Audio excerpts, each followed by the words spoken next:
Hello and welcome to the Watering Hole. Thanks for checking out this clip. Don't forget to like and subscribe because that'll make the baby Jesus cry, and I know how much you guys love making the baby Jesus cry. Anyway, so let's talk about what we're all here to talk about. Oh no, not that one. No, yeah, that one. I just forgot to scroll back up to the top because an idiot. Oh no, that is the top. The top looks weird. Okay, this is a Substack called The Status Quo by this guy. Oh no, this is a Please Give Me Money by J. Quo. Mm-hmm. I don't know what his credentials are or anything, but this was a good article that I enjoyed reading. So he analyzed the indictment. Here are my big takeaways. Did you read the indictment? I have not, because I've been gone. So it's been in my peripheral, but not actually in my focus. Yeah, so I read the whole damn thing. Dear.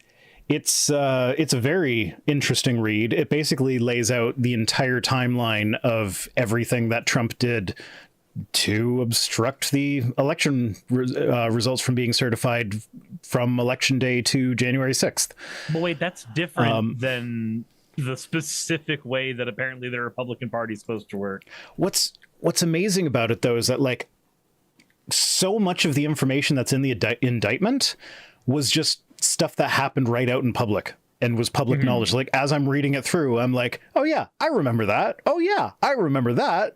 So it's like everything here is just public stuff that obviously happened. I mean, there definitely was a whole lot of private stuff, like when Mike Pence reported that Donald Trump told him he was too honest when he wouldn't go along with his scheme. That wasn't public knowledge at the time.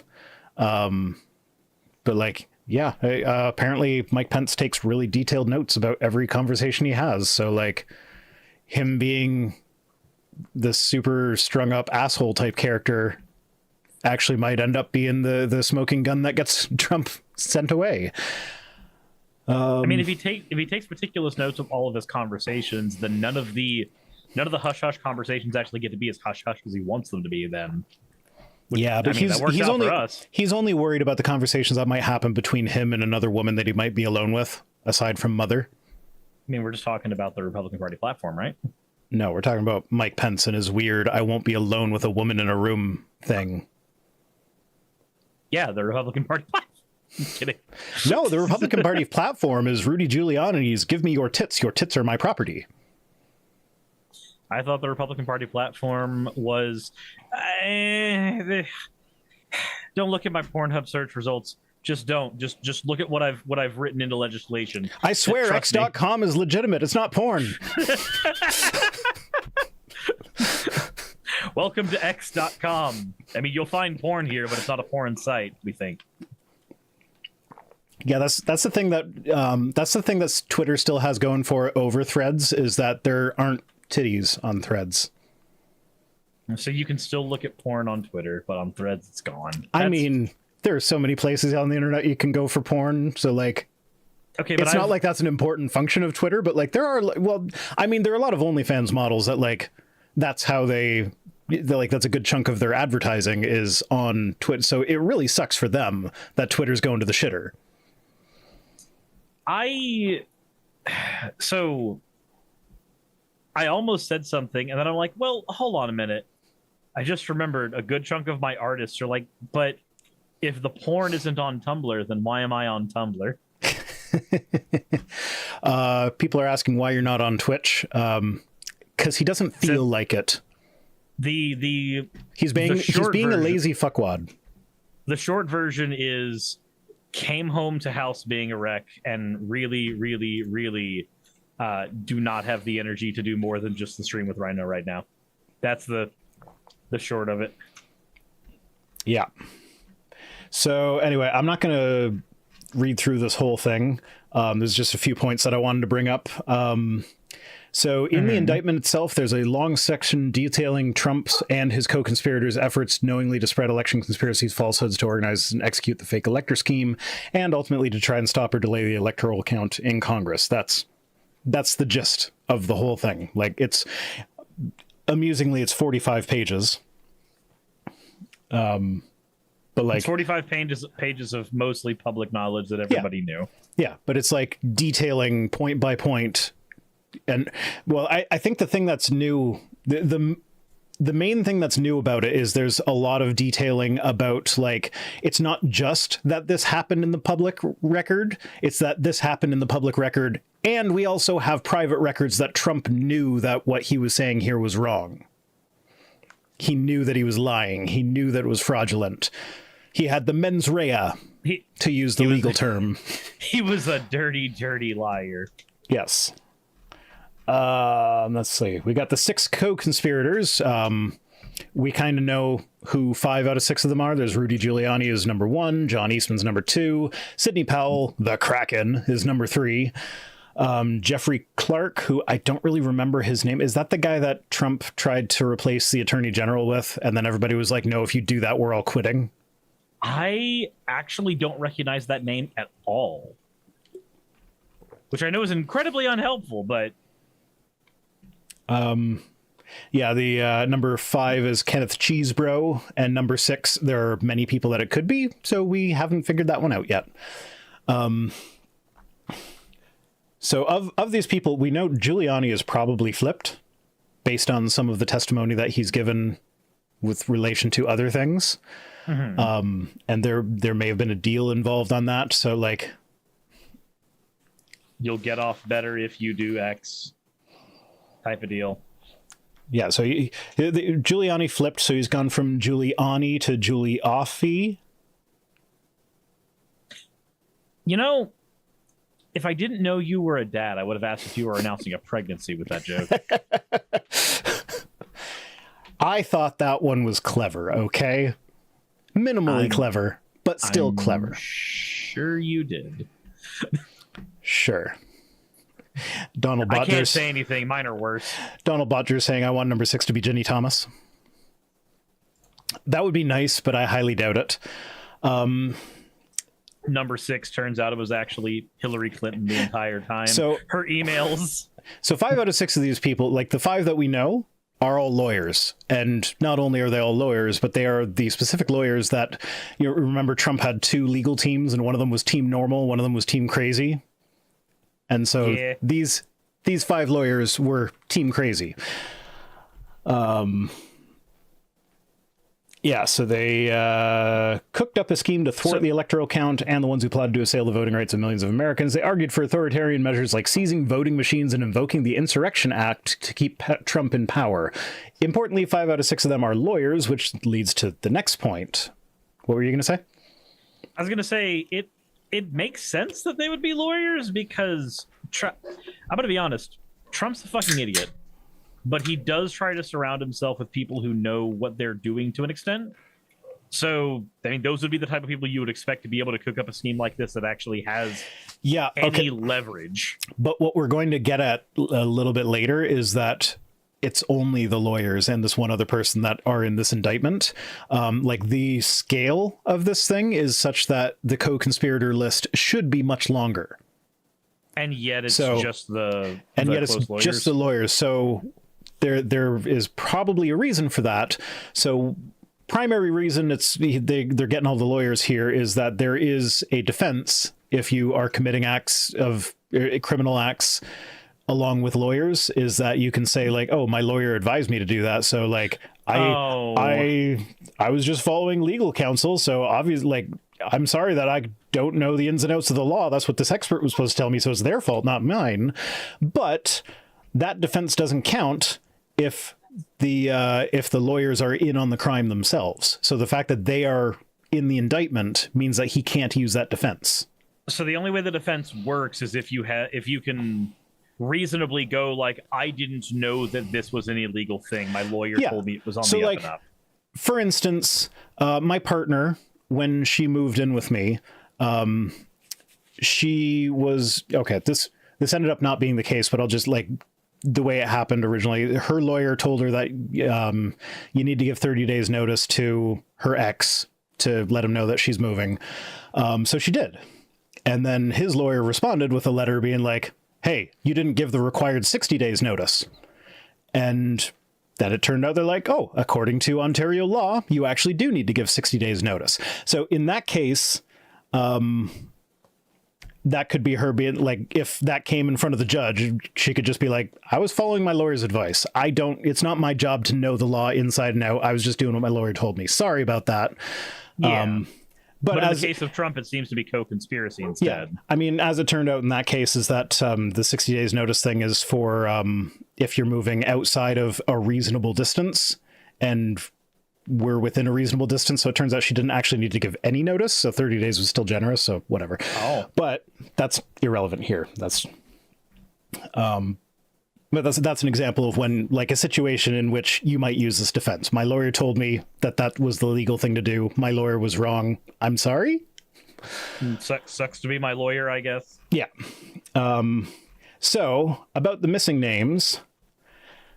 So what they're saying here is that the reason they made the list so short is because they're trying to get this done quickly, because we know Trump has just flat out said it, that if he gets elected, he's going to use his power in the executive branch to just shut down the investigation, shut down the charges. Yeah. So like, basically pardon himself or whatever.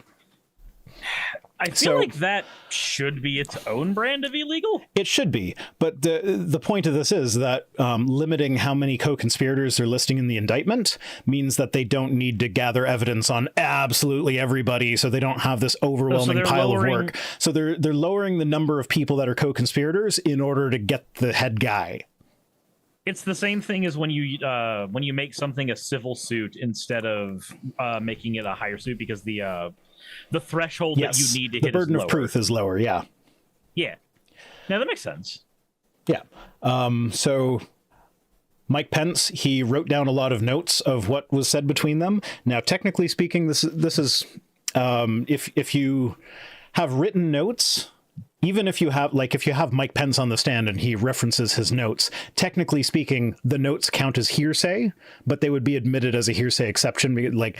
That's one of those things that legal dramas always like to use, is like, oh, well, that's hearsay, so it's not admissible. It's like, okay, most hearsay is admissible, because like there are a lot. I mean, that's hearsay, what bringing a witness is 90% of the time. Well, no, but like, so in the case of like Mike Pence's notes, like if you have Mike Pence on the stand saying, yes, those are my notes that I took on that day, he has, like, the notes themselves are still hearsay, but they're now admissible because he has validated that, like, yes, those are my notes, those are accurate, I took them on the thing. And there are all sorts of hearsay exceptions, and more often than not, hearsay evidence does get admitted. It's just like when you're on the stand, you can't be like, oh yeah, I heard my buddy Joe say that Donald was conspiring. It's like, no, okay. That's when you get your buddy Joe on the stand. You don't get you to say buddy Joe said it. But if buddy Joe said it to you, and you were taking notes contemporaneously during that meeting with buddy Joe, then you can say, like, here's the notes that I took from that meeting. That's admissible. Okay, so because you're not, the notes are speaking for you, but if you point out that the notes are an accurate representation of what you said, they're admissible. Yeah. I mean, like, I'm not a law talking guy. I might have some of the details here wrong, but that is my understanding. So Trump took detailed notes of everything that Pence took detailed notes of everything Trump was saying, probably just to cover his own ass, because he knew that he was the vice president to a criminal. Sorry, an alleged criminal. An alleged criminal who committed his crimes live on TV sometimes. So anyway, some of the notes that are included here is Trump told Pence that the Justice Department was finding major infractions, but this was untrue, and Trump knew it was untrue, and they know that he knew it was untrue from other documentation that they had, and other testimony that they have. So Trump said that Eastman's the guy who came up with the whole fake electors thing, and how Pence could single-handedly throw out the results of the election. And so I'm not saying you should do these terribly illegal things. Yeah. So when but if you were to do them, this is how you would do it. So when Pence asked about that proposal, Eastman himself said, like, oh, well, nobody's tested it before. And Pence said to Trump at that point, even your own counsel is not saying that I have that authority. Suris is now a green square, a sentient green square. There we go. I am back to normal. Welcome back. So that comment not only goes to like Pence not really being cooperating, which comes into play later, but that also goes to like Trump knowing that this stuff is illegal. Is like, your lawyer is telling you that it's not really, like, I don't have that authority, and yet you're telling me to do that anyway. Mm-hmm. Like, your lawyer that came up with the whole plan says that it's not a good plan. But then the key one is when Trump told Pence that he was being too honest, when Trump was like kept pressuring Pence for this.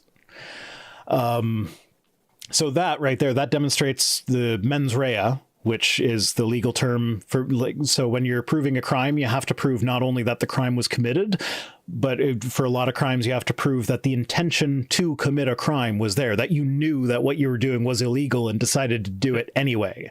And so this is evidence for mens rea, that Trump knew that he was doing illegal things, but wanted to do them anyway. You weren't just doing things because you're like, well, my lawyer told me it would be okay. Yeah, and even like Pence never gave any indication to Trump that he was going to go along with this, but Trump would state publicly that, like, oh yeah, Pence is on board with this. He's gonna, like, there's a good chance that he's gonna do this for me, and yeah, you know, Pence just needs to do the right thing. And he's doing the fake it till you make it thing, except it's just not working. Well, no, but that's the thing. He knew Pence was not going to do this. So what he was doing was stoking up the crowd so that when Pence didn't do it, it made them feel betrayed. Like Pence had... So I mean, that tracks with everything else Trump has done, though, because his whole shtick...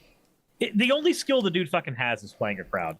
That's the only skill he has. Yeah. So, like, that's what they're kind of getting at with the indictment, is that, like, it's not just that he was telling Pence to do this illegal thing. It's that Pence said, no, I'm not going to do it right from the get-go.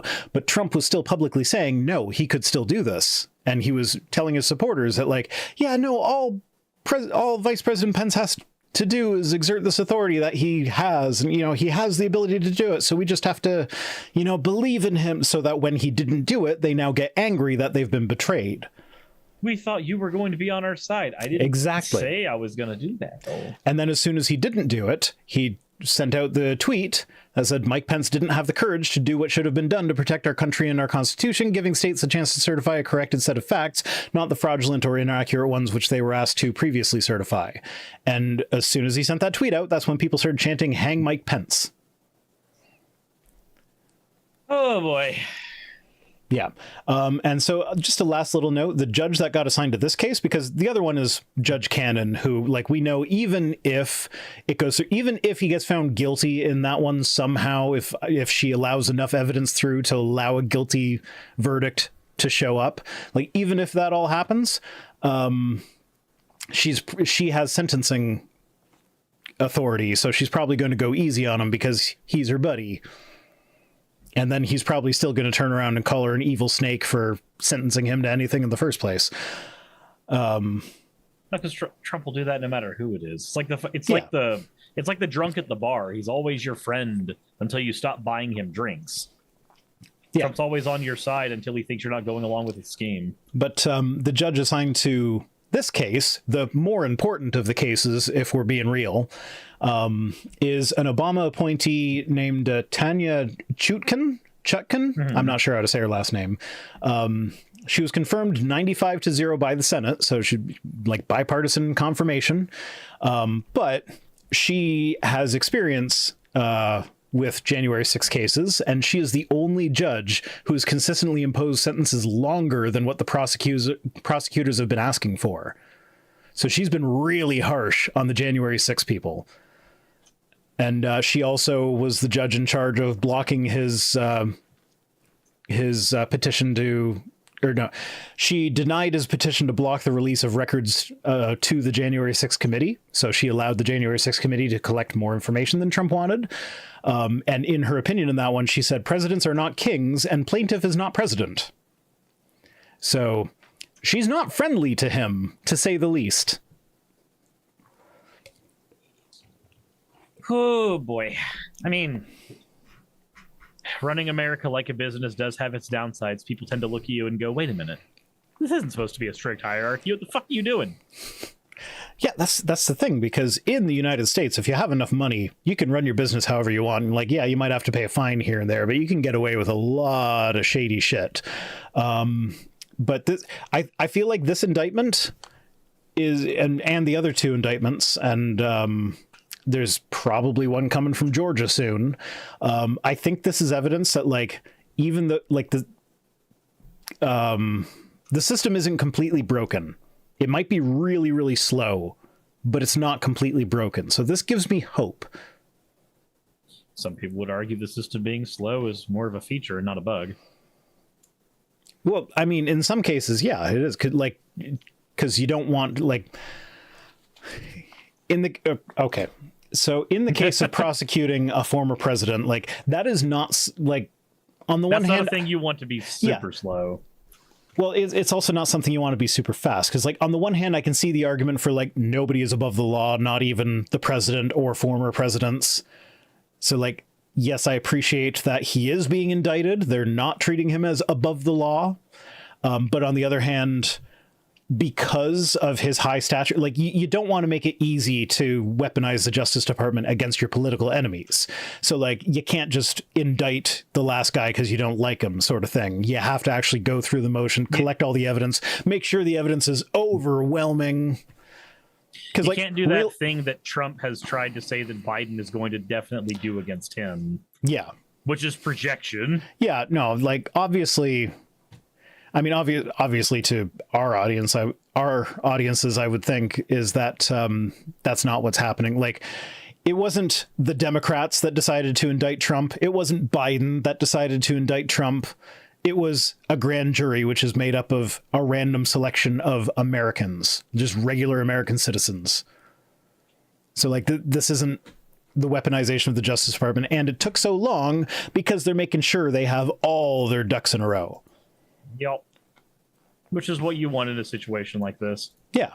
So, like, on the one hand, it taking so long is evidence that Trump is actually getting special treatment. This should have happened a lot quicker because, like, he committed crimes on live TV. He should have just been put away right then and there. But yeah, it is happening. It's just taking a bit. Yeah.